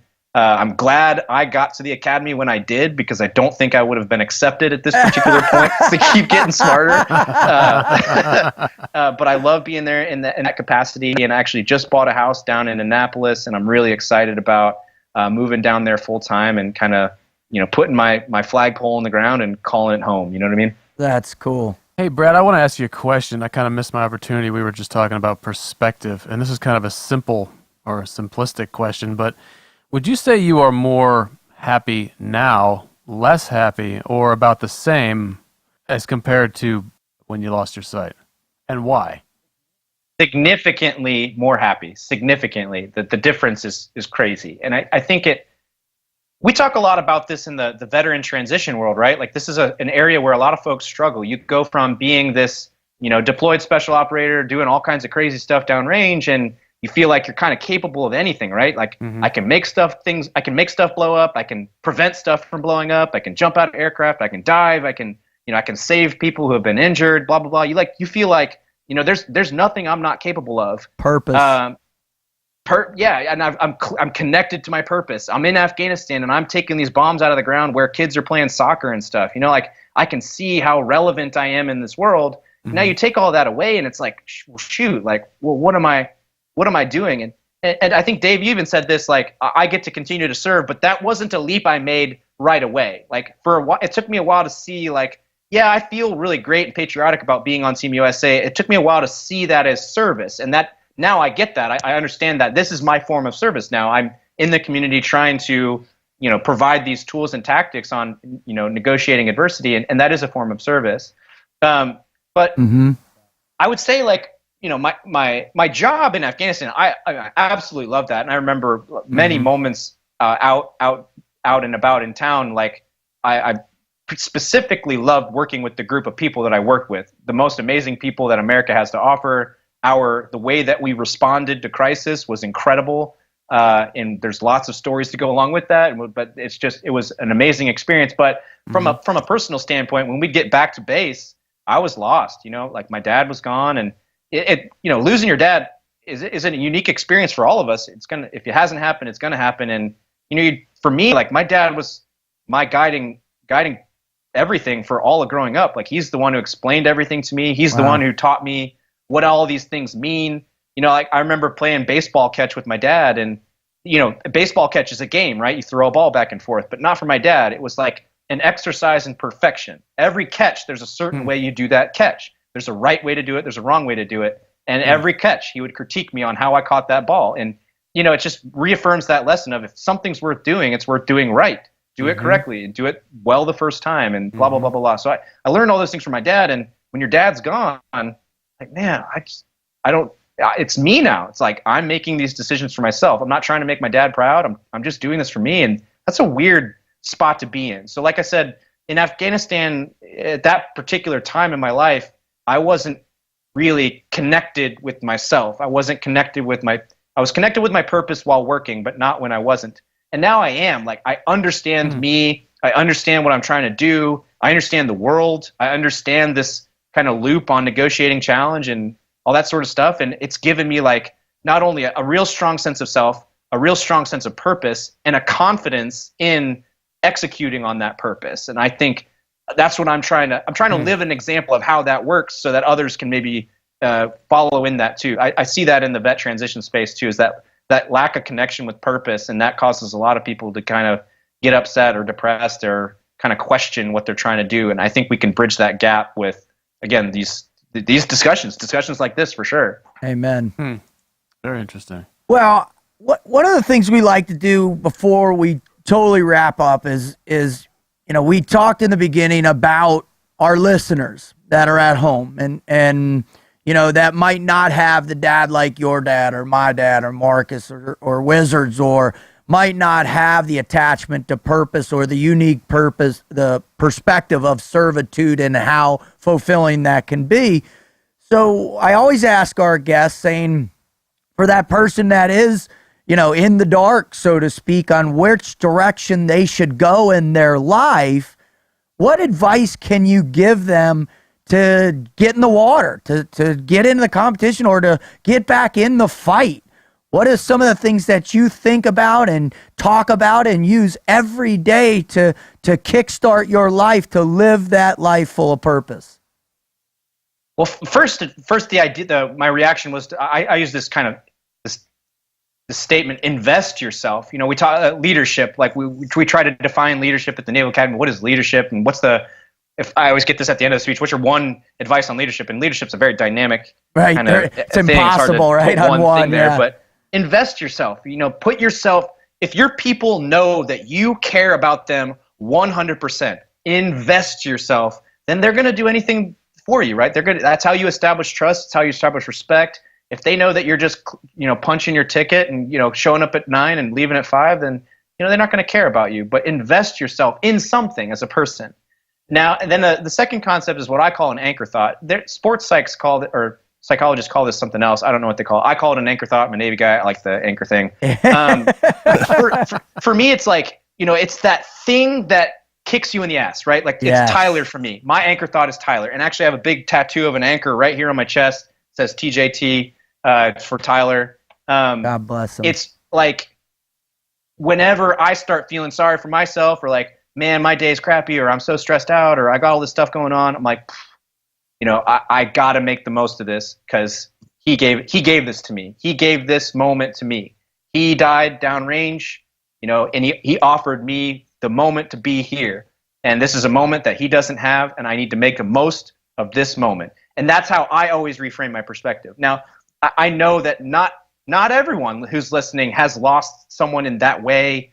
So your anchor thought could be anything, right? It could be your dog, it could be your spouse, it could be, you know, the goal of being the high score winner in Tetris or whatever it is. Like, I don't care what it is, whatever you're passionate about, whatever tickles you on the inside, you got to find that thing and frame it out, shape it, associate an image, know what it looks like, tattoo it on your chest. I don't care, but have that anchor thought so that when you find yourself bogged down, the treads are stuck in the mud or whatever, you use that anchor thought to reframe your perspective and charge forward. You know what I mean? I love Absolutely. it. Anchor thought. I dig it. Wow. That's cool. Well, Brad, man, you really are an amazing human being, bro. I'm feeling just so fired up right now. You did this to me by firing me up at the beginning, and so like when you get me like when I'm fired up, like just start spouting I about the love crap it. out. I can't wait to hang out with you. I'm coming to the area here soon, and I'm planning to make a trip over to see our buddy over there with you. And we are gonna hang out, bro, and we are gonna light that fire on the two of us, and we're gonna turn it on. What I want you to tell our listeners is, where can they find more of Brad Snyder? Where can they follow you on social media? Can they get your book? The whole deal. I appreciate the plug. I'm Brad Snyder USA on most platforms, though I really just focus on Twitter because it's the most accessible. I love Twitter. My website is bradsnyder.us. Just a little information there, some photos and whatnot. And then my book is called Fire in My Eyes. It actually released last year in time for the Alive Day, September 7th. So it's really nice. That the purpose of the book was to kind of dive into the story I can't really tell in a 45-minute keynote, and it goes into a little bit depth on Tyler specifically, and how our brotherhood was formed, and how I framed out that anchor thought and all that sort of stuff. So I appreciate the opportunity to share this story with you guys. You guys are heroes to me, and this is a cool moment for me. So I appreciate the opportunity. Absolutely. Well, I'll tell you what, Brad, you are definitely one of the brothers of the brotherhood, and we're honored that with your service and what you did and what you sacrificed, but even more what you're doing now and how you're serving those midshipmen, how you're serving all the people that you come in contact with. And that's what a true member of the United States Navy does, even long after they hang up the uniform. So, brother, I'm proud to call you shipmate, and I am stoked to know you as a friend now, man. God bless you, dude. Who you are, brother. I appreciate it. You guys take it easy. I got nothing to say. Kind of sitting over here for some pearls of wisdom. I mean, I was writing stuff down. Good job, brother. Thanks for coming on, man. There's just sometimes when you're supposed to sit and shut up. Man, nothing to say. Just be quiet. I love it. Take care of yourself, brother. Thanks, guys. I appreciate it. If you're ever out in D.C., let me know. Absolutely, Brad. God bless you, man. Thing. Take care.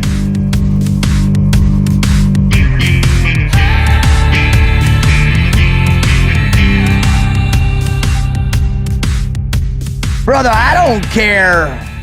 I don't care if you're an athlete. I don't care if you're a veteran. I don't care.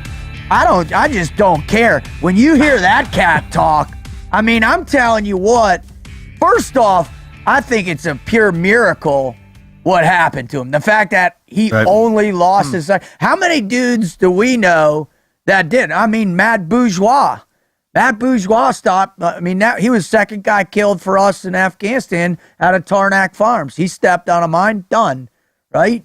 How many other friends that we know that have lost limbs or been maimed or killed that way? You're talking about a 40-pounder? That was the first one. Yeah, I was going to ask him, did he say what kind of mine a 40-pounder? That's serious. That couldn't have gone high order, though. 40 pounds high order, that would have... It killed two dudes. Pink mist. Yeah. Depends on what it was. The I mean, because if depth it's and how they They designed, got lucky, is what I'm saying. No, I believe How it's fortunate is that? divine intervention, man. I've been hit by a couple low orders before, and that just makes you... you just feel the really landmine lucky. deal's the scariest thing. I mean, right? You just Really, feel really fucking lucky. like, God, that's looking out for me. and them EOD cats, bro. They get a lot of respect in our community, but if y'all out there aren't familiar with those cats, man, they've lost a third of their community, right? Yeah. EOD has. And I'll never forget first patrol in Ramadi had the EOD up with us in the line, and then point man gave the signal back that we had something. So he EOD up, he comes running up and he looks back to after it's all clear, and he goes, you got to hear him tell you, man, I looked back about 200 yards. All I could see was little green eyes hiding behind walls. It was the first patrol. Totally, dude. And totally. I mean, we were like, is it safe? Oh, totally, man. And then towards the middle, they're just jerking wires. They sent a mule in on us one time that they had, they pack them full. Yeah. Dang, man, they get pretty creative. Anywhere. They'll put it anywhere, anytime, anyhow. Oh, man. I got a lot of respect for those guys, though. They're sharp. Huge. Squared away, They're dude. sharp. Squared One away. team, one Through fight. the full man. workup with us and everything. I mean, they're part of the team. Absolutely. doubt about it. The special warfare SEAL teams have integrated into that. It's kind of an attachment to everything. Yeah. Just like everyone gets body armor, we all get EOD guys, everybody gets some SEALs with it. It's like one big package. Yeah. Pretty cool. That is really cool. That's the way it should be done. What I love was my favorite question answered through the whole thing was you, Wizard, when you said, are you happier now or were you happy? And he's like, dude, no doubt I'm happier now. And when you heard him answer it, I mean, that's powerful It was stuff. convincing. There was no question in his mind. Immediate response. I wanted to ask him if, I don't know if this is going to make sense, if your senses, well, I guess they do. It's probably maybe a dumb question. Your senses drive your life. I heard him, his final stuff, what he's talking about in terms of what he teaches and working with those midshipmen and teaching those class on leadership as getting out and talking to different crowds and all that, man. That's what I heard, Marcus. I heard it has changed his entire life. I mean, So it's not, what my point with that is, it's not how strong you are, how fast you are, and your limbs, your abilities, and your looks, it's your senses. And if you lose one of them, I'm wondering if that takes away. Oh, I know it does. My point is does it enhance the others to create different avenues of perspective? Wait. So are you saying that? Okay, obviously we know that if you lose one of your senses, it changes the strength of the other ones. But are you saying that therefore, since your senses are perceiving the world, or different senses are perceiving the world differently, that changes your perspective of the world? Is that what you're saying? Absolutely. Which is that's not what interesting. I'm saying. That's what I'm wondering. I don't know that for a fact. It's a good question. I don't know. No, I'm. You know what I mean? It's a great question. When people when they were blind and they get the ability to see, that opens up a whole new pathway, which is crazy to talk about this because of course you need that, but there's people who don't have it. Yeah. It's like dropping us into the water on a dive when you can't see, everything's ripped away from us. Oh man, I hate And all you have is that in your head. Yeah. Right? That and your compass. And then when you Your can depth see a little bit, you're like, whoa. And then as it just gets bigger and bigger and bigger, and then the other ones go down. Yeah. Complete deprivation. But I wonder if there's a way to. Well, Man, we're in a rabbit hole. No, we're not, because you're onto something very interesting to talk about. When you talk, because there are all these other things out there. There's sensory deprivation tanks. There's transcendental meditation. There's all these different components of exploring greater sense of who you are, where you fit in the world, how the world feels externally, internally. So you're on to something unique there. So for our listeners out there, what is an interesting thing to question about yourself, and if you are in those troubling times, if you are in those difficult situations, and you're stuck and you're locked in one space, perhaps take a different perspective. Take something away that makes you feel gratitude at a higher level, right? Spend a day blind. Spend a day not speaking. Spend a day, take something away from you that gives you a very established sense of comfort. Remove it from you in order to enhance those other types of emotional ideas or those other emotional senses. to where you can come back and elevate the things that you do need to elevate to develop that never quit mindset. I think that's a incredible perception or a concept to explore. Might be pretty amazing what it activates. You're on to You're something. absolutely right. I think just a slight change in the angle of your perception makes a huge difference. Bam. I have a question I want to go Okay. based on this whole issue of perception. Obviously, he said, having this purpose was really fulfilling his happiness and making him happy. That made me think of the inverse. And based on the other guests that we've had recently and how important they've been talking about, your bucket of whys, which is your purpose, it's your reason for moving forward. We hear that so often. Can a person be happy? And this is a question for both of you. Can a person be happy without purpose in life? Is it possible? No. Hands down, no way.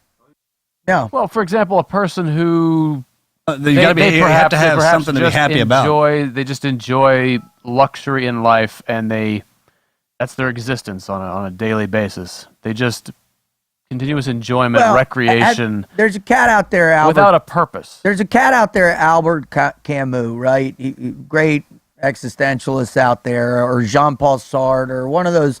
And they talk about just being content and living in the space that you're at and where you're in. And no expectations, and you just be in that space, and that can generate potentially a status quo that's pleasurable in some capacity, right? Not applying any pressure of the future and what you hope to attain or what you goals and objectives. Yeah, and all How's that? or Not even. How can you do that? Because you spend a lot of time working on it and thinking about it. Well, that's my point. I mean, Training. That's tough to do. Think about all the time people who I think a lot of people do exist without at least strongly defined purposes. I think everyone has majority. Okay. Majority. All right. If you think the majority of people exist without a strongly defined purpose. A purpose to better themselves. Right. Objectives, goals, ideals that you are pursuing, and that is your reason for living. And a lot of people probably exist simply just to continue living. One of the talks I give is called Live with Purpose. I spent about almost a year and a half researching purpose, right? And on every different plane you can imagine, right? And you look, obviously you find people that have been incredibly successful or bad failures or whatever it is, and there's a driving component in their lives that allows them to move into a space of heightened sacrifice and all these other kinds. And it's purpose. And that purpose is, in my opinion, is absolutely the essential component to deliver you an emotional state that is not this, homeostatic state, not just like all right, I'm just here. It drives either your fear. Passive existence, man. Passive Absolutely. And I don't believe there is happiness in that at all. And I think he's the perfect example. This guy is the perfect example of that. Here he is, a Naval Academy grad, special operations, deploying to Afghanistan, loses his sight, and within a year, the man's winning a gold medal. And now he's. That part is crazy. Yeah. I didn't put that together when you said the dates. That's something That's right like there. 8 months. 8 months, dude. He was still in the hospital, and he was in his first meet, man. Now, and you heard his response, Wizard. You heard it. I've never been happier than I am now. And so that goes back to the question that Marcus put forth to our listeners there.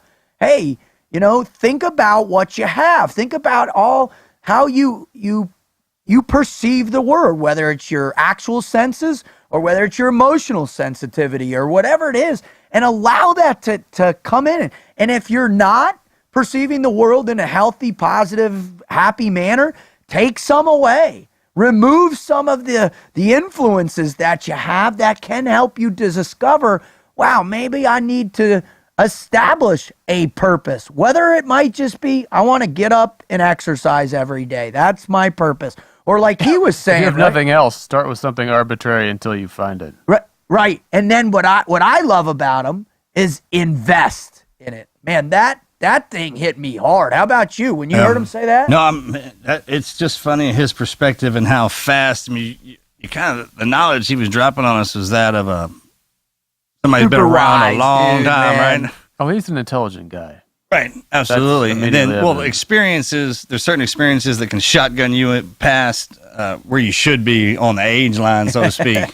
And for him to have, losing a buddy put you in the dark spot, and so man, down in the gutter, right, down in that bottom of that rabbit's hole, climb back out and push forward and take everything you learned with you. Well, his buddy Tyler Trahan, I mean, that was a person you could tell had a profound impact on his life. Yeah, we could have got, I think, a lot deeper into that, but you're right, for sure. And the whole concept of anchor, he said that's where he got the anchor thought concept from, Greg. From him, from that loss, the fact that he doesn't have another day on this earth, every day motivates the hell out of him, man. How cool is that? To take something as tragic as losing your best friend, right? The guy that you're his swim buddy, total swim buddy in life, is gone, but he's not. He's living, and that's what I wanted to say to him is, hey, man, Tyler's living. He's a part of you. He's his soul, his energy. He is active and participating in your path every single day. So, man, that's pretty epic. You know what I mean? Listen, if this is, hopefully, man, if this is your first time, listen, thank you for coming to our show. But more importantly, thank you, and I hope you pay attention to what Brad said. Man, because that guy, like you said, Marcus, he has been catapulted to another level of wisdom, and he was amazing. If you're coming back, and again, you're back here for multiple shows, we are totally grateful for your support, and hopefully you're spreading the word, and you're building this Team Never Quit community with us as we are. Man, we crested over 2.7 million downloads. We were nominated as one of iTunes top podcasts of last year. I mean, I think we're doing pretty good again this year too. And what I'm loving even more than anything, man, is just the overwhelming support that's coming in from out there from y'all by you guys sending in your story. You can go and you can just filter through, hundreds of stories that we've received, these incredible Never Quit stories combined with these amazing people. And it's just what our mission is, what Marcus the Wizard and I are, what our mission in life is to keep serving all you by helping you understand the power of the never quit mindset, and to give you a vehicle to experience that in a way that's going to help you overcome your obstacles and face your adversity in a positive, healthy way. So I got a reader story here. This is from Tyler. My name is Tyler. I am 14 years old, and my never quit moment is when I started cross-country running in mid-2015. My sister was a great runner, and when she finished high school, she had enlisted in the armed forces. I've looked up to her and have always wanted to be as good as a runner as she was. So in my 8th grade year, I signed up for my school's cross-country team. When I started running, I was horrible. I couldn't run more than 3 miles without walking and almost vomiting. I felt like I was at the bottom of the food chain because I was always last in our practice runs. I almost quit the team, but that's when I found the story of Operation Red Wing and the Marcus Luttrell story. I've always found the military interesting. However, I had not read a lot about the SEAL teams or Marcus, and found this story very interesting and decided to read about it a little bit more. I watched one of Marcus's presentations, and it was one of the most inspiring speeches I have ever listened to. After listening to it, I decided not to quit the team and keep running. In a matter of weeks, I found myself improving my running times, beating people I never thought I could. By the end of the cross-country season, I placed 6th in the middle school championship. That same track season, I ran my fastest mile at 5 minutes and 16 seconds.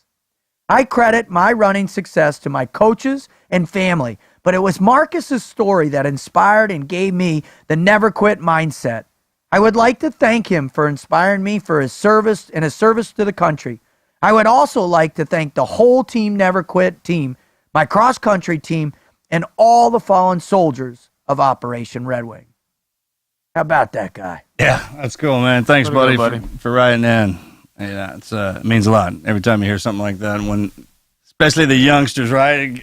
Walking the line and remembering the guys. It's not my story, obviously, but I that was the hardest part I had to swallow, right, and figure out was when they were saying, I was like, man, would you try to? I get it, man. Thank you. I can say that now. That's do that, cool. Man. Yeah, that's what happens with a little bit of wisdom, right? Yeah, a little bit of age. Thanks, partner, and I wish you all the best. Absolutely, Will. Welcome to the team. Awesome. Nice. Well, I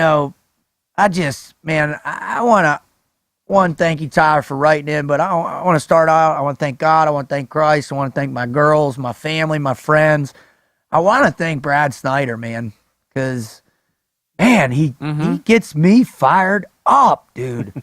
I don't know what it is about him, but his energy, his positivity, man, he painted a picture for us today, or for me in particular, that made me so thankful for everything that I have, all my senses, all the people that I have around me, what I get to do for a living. I'm pinching myself right now, gents. And the fact that in today alone, who we were able to bring on the show with us and the impact that that's going to have out to all these incredible listeners, these incredible people that are on the Team Never Quit team, and that I get to do that for a living, man. So thank you, Brad, for helping me remember that. And Marcus, Wizard, thank you for helping me live out this mission, man. Yeah, Tyler, thanks for writing in, man. I remember our teammates. That means a lot. It means a lot.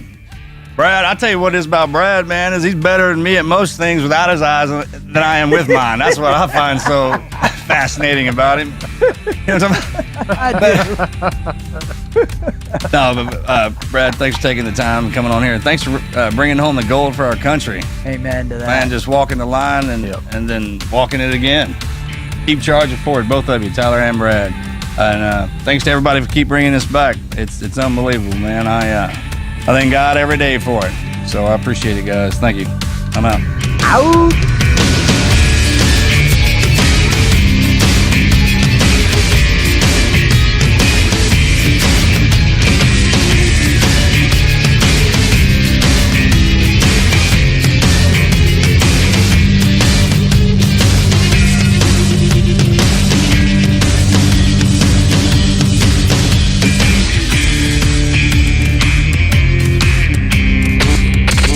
Never quit. Team Never Quit. Team Never Quit Radio.